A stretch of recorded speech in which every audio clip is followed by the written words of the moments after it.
بسم الله الرحمن الرحیم. درنو محصلینو السلام علیکم ورحمت الله وبرکاتو. نن دویم لکچر د بیسیک میتھمیټک ستاسي په وړاندې تشریح کوو او پاملرنه مو ورته غواړو.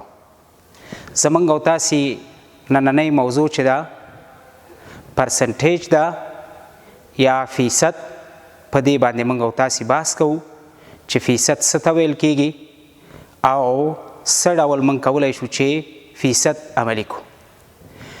لومړی راځو د فیصد تعریف ته چې فیصد څه ته ویل کیږي. د سلو له مخې د یو عدد محاسبه کول دې ته فیصد ویل کیږي. نو مخکې له دې چې د فیصد په موضوع باندې موږ او تاسي کار وکړو، د هغه ابتدایي موضوعاتو باندې موږ او تاسي بحث کوو او غواړو چې د اعشار عددونه په فیصد باندې بدل کو او د فیصدي عددونه په اعشار باندې بدل کو. نو راځو ستاسي توجه اړو دې ته چې موږ غواړو د فیصد عددونه په اعشار باندې بدل کو. د فیصد عددونو د بدلولو لپاره موږ دوه میتود لرو. لومړی دا چې د اعشار علامه دوه خانې چپ خواته حرکت ورکوو او بل دا ده چې د فیصدي عدد په سلو باندې ویشو. نو راځو لومړی یو مثال په نظر کې نیسو چې 15% غواړو چې دغه 15% موږ په اعشار باندې بدل کو. نو دا په دغه شکل باندې موږ او تاسي بدلولی شو چې 0.05. نو دا په اشار باندې بدل شو. نو دوه خانې اشار علامه چپ خواته حرکت کوي، نو د فیصد عدد په اشار باندې بدل شو. د دې لپاره موږ او تاسي یو بل میتود هم لرو چې د فیصدي عدد څنګه کولی شو چې په اشار باندې بدل کو. د دې لپاره لرو چې 15% دا مساوي کیږي. کله چې 15 په سلو باندې وویشو نو 0.05 بشي. دا د فیصدي عدد او مساوي کیږي د 0.5 سره. دا یو اعشاري عدد دی. دا یو رقمي عدد و چې موږ او تاسي د فیصد نه په اشار باندې بدل ک. راځو دویم مثال ته او غواړو چې یو دو رقمي عدد د فیصد نه په اشار باندې بدل کو. نو مستقیما بیا هم دوه خانې اشار علامې ته چپ خواته حرکت ورکوو 0.12. نو 12% مساوي کیږي د 0.12 سره. یا په بل شکل باندې موږ او تاسي بدلولی شو چې ولیکو 12% دا مساوي کیږي 12 تقسیم پر سل. کله چې 12 په سلو باندې موږ تقسیم کو نو په نتیجه کې به 0.12 سره برابر شي. په همدې ډول باندې یو دوه رقمي عدد چې هغه 10 شل دیش څلوېښت 50 شپېته اویا دغسې اعداد دي. دا په څه ډول باندې موږ او تاسي لیکلی شو؟ لیکو چې فرضاً 10% غواړو چې نوموړی عدد چې 10% دی دا په اشار باندې بدل کو. نو دوه خانې اشاریه چپ خواته راولو، لیکلی شو چې 0.30. نو اشاریه هم دوه خانې چپ خواته راوستله، نو په 0.30 باندې بدل شو. دا داسې هم لیکلی شو چې 0.3. په همدې ډول باندې په بل میتود یا په بله طریقه هم کولی شو چې موږ او تاسي دغه 10% په اشار باندې بدل کو. نو لیکو چې 10% که چیرته په سلو باندې ور تقسیم کو نو دا به نتیجه ورکړي چې 0.3. راځو د دې برعکس یا سرچپه حالت تکرارو څنګه کولی شو چې یو اعشار عدد په فیصد باندې بدل کو. د دې لپاره هم موږ دوه میتوده یا دوه طریقې پیشنهادولی شو چې د اعشار عددونه د فیصد په شکل باندې بدل شي. لومړی میتود دا دی چې د اعشار عدد لیکو او اعشار علامې ته دوه خانې ښي خواته حرکت ورکوو او د فیصد علامه د عدد په آخر کې ورزیاتوو. دویم میتود دا دی چې نوموړی اعشار عدد په سلو کې ضربوو او د ضرب حاصل سره د فیصد علامه ذکر کوو. راځو عملا دغه برخه موږ او تاسې سره شریکوو. لومړی مثال لیکمه چې 0.04 نوموړی عدد اعشار عدد ته غواړو چې فیصد ته بدل کو. نو د فیصد ته بدلولو لپاره دوه خانې اعشار علامې ته ښي خواته حرکت ورکوو. نو دا به په 4 باندې بدل شي او د 4 ښي خواته د فیصد علامه لیکو. نو 0.04 په 4% باندې بدل شو. په همدې ډول باندې موږ او تاسې کولی شو چې په بل طریقه باندې هم دغه نوموړی عدد د اعشار څخه په فیصد باندې بدل کو. هغه په دې باندې چې 0.04 موږ ضربوو د 100 د عدد سره. کله چې ضرب کو نو نتیجه کې به ځواب 4 راشي. نو د فیصد علامه ورسره ذکر کوو. نو 0.04 په 4% باندې بدل شو. په همدې ډول باندې که چیرته موږ او تاسو ته دوه رقمي عدد راکول شي فرضاً 0.22 څنګه کولی شو چې دا د فیصد په عدد باندې بدل کو. نو بیا هم دغه اعشار علامې ته دوه خانې ښي خواته حرکت ورکوو او لیکو چې 22 او د فیصد علامه ورسره په آخر کې زیاتو. په همدې ډول باندې په بل میتود هم کولی شو چې ولیکو چې 0.22 او د 100 سره ضرب کو. نو په نتیجه کې به ولیکو چې 22%. که چیرته موږ ته داسې رقم راکول شوی وي چې 0.3 نوموړی عدد غواړو چې فیصد ته ور بدل کو. نو دوه خانې به اعشار علامې ته ښي خواته حرکت ورکو. کلم چې دوه خانې ښي خواته حرکت ورکه نو یو 3 اعشار دلته راځي. نو یوه خانه تشه پاتې کیږي. دا په 0 باندې موږ او تاسې ډکولی شو. کله چې دلته 0 ورته ورکو نو د فیصد علامه به ورته اضافه کم 10% شو. په همدې ډول باندې موږ کولی شو چې یا 0.3 که چیرته راوخلو په 100 کې ضرب کو نو نتیجه به موږ او تاسې ته 10 لاسته راشي. نو لیکو چې 10%. دا و ستاسې د اعشار عدد په فیصد باندې بدلول او د فیصد عدد په اعشار باندې بدلول. نو دویمه برخه ته ستاسې د درس راځو او د فیصد په فورمول باندې موږ او تاسې بحث کوو او چې کومې برخې لري په دې باندې موږ او تاسې غږیږو. راځو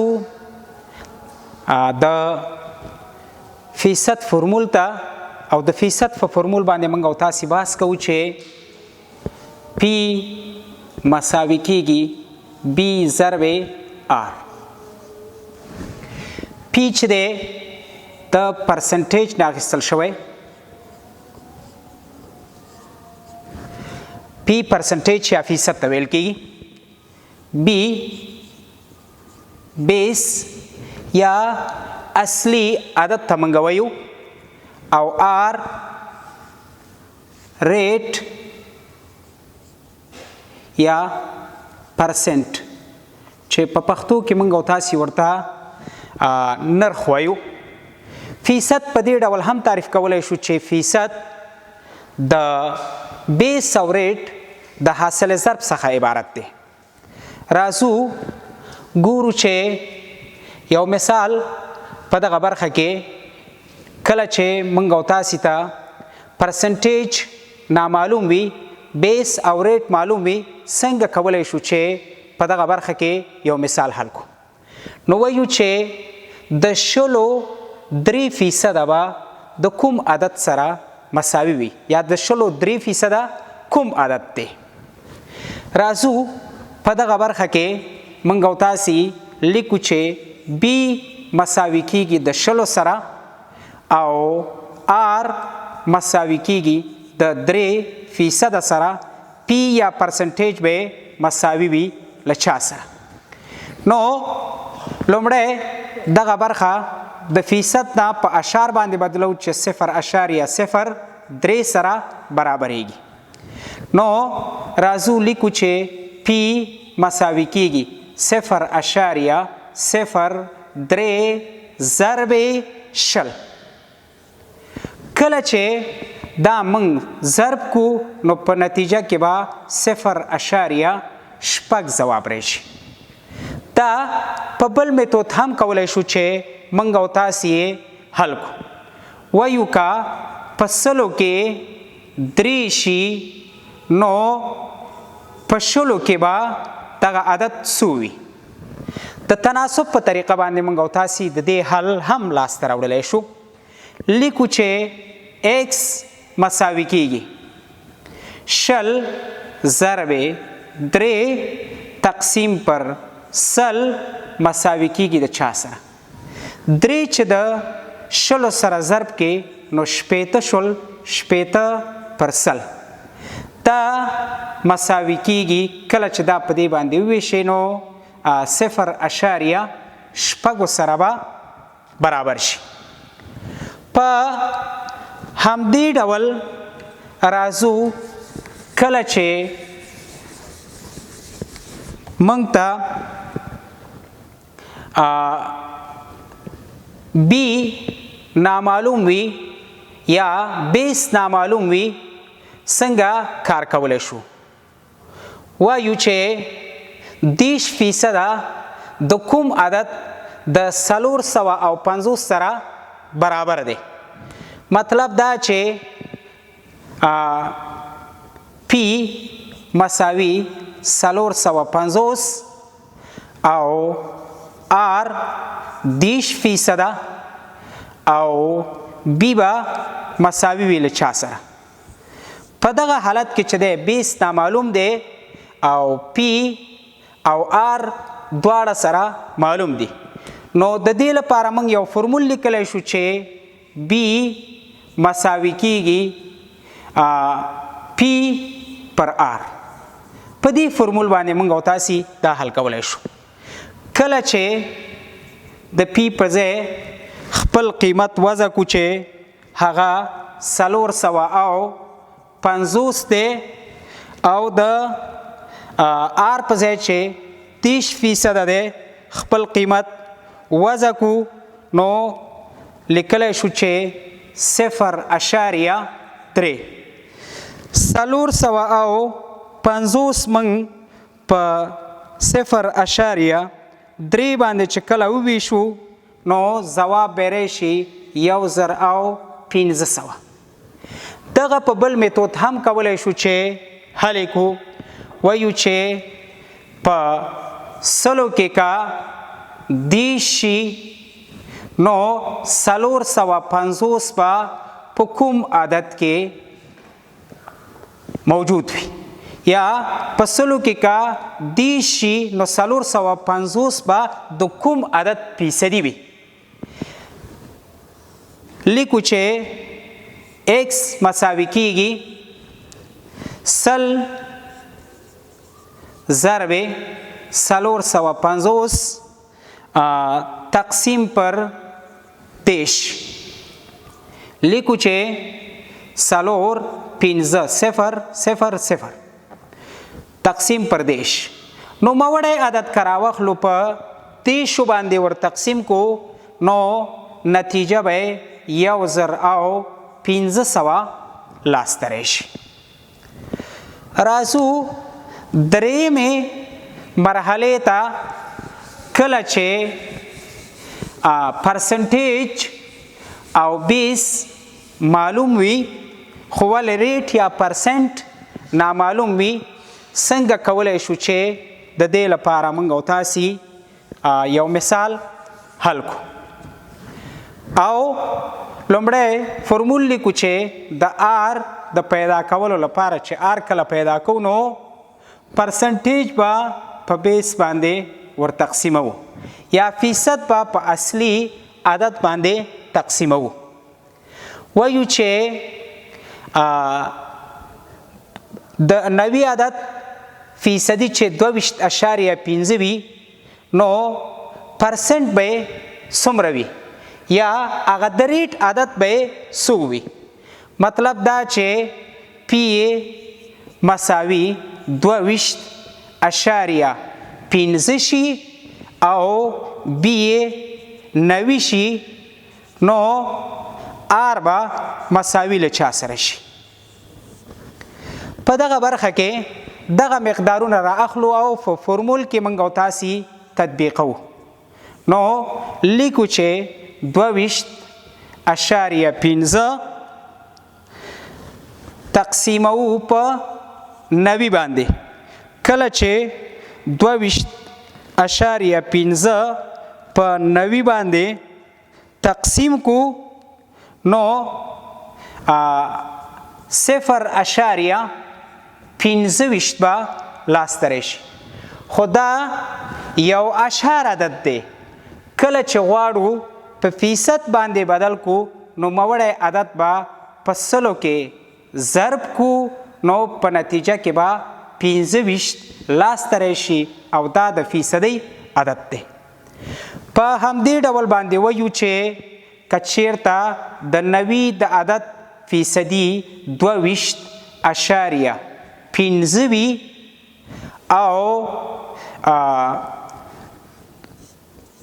سلو کې به تقریبا دا څومره وي د تناسب په شکل باندې لیکو چې سل ضرب 22.5